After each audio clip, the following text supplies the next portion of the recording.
Alright guys, welcome to my garage. So a little tech tip I figured out today. Went to go to my local hardware store to pick up a few bolts, and they have Shackles and fasteners. So picked up another one. I've had this little tiny guy. Has a working load limit of 3 tons and it's a 1/2 inch size. Here is a working load limit 6.5 tons with a 3/4 inch size, right? Well, that surprised me because earlier on I had bought one of these D-ring Shackles through Trail Gear, through a local vendor in town. They had it in stock, and granted it was half the price of this guy.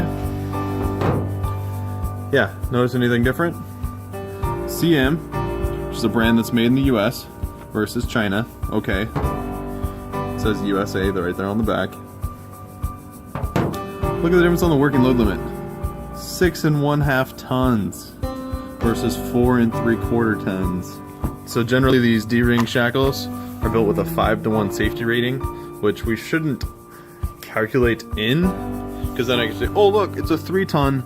I'm never gonna pull a 15-ton vehicle, but that's the safety rating till the braking limit occurs. So you don't want that to happen.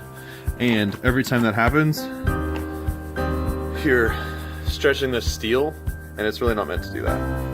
It'll wear out much quicker, and then it will shatter even before that braking limit. So pay attention to the working load limit stamped on these.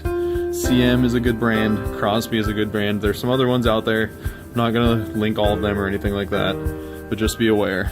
And nothing against Trail Gear. This is probably ample to get most people out, but if you didn't notice that, it's quite a big difference. It's 1 3/4 ton. Multiply that by a safety rating of 5. That's quite a bit. It's about 9,000 pounds. So this one would break 9,000 pounds before this one would break. I know which one I'm going to keep in the garage and which one I'm taking. Now the alternative to all of these metal shackles is what they call a soft shackle.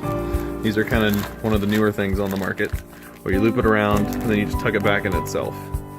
These are much better for some things, but they don't work for some things. For example, I'm not going to put this soft shackle through a hole like this with sharp edges. I made that specifically for a D-ring shackle.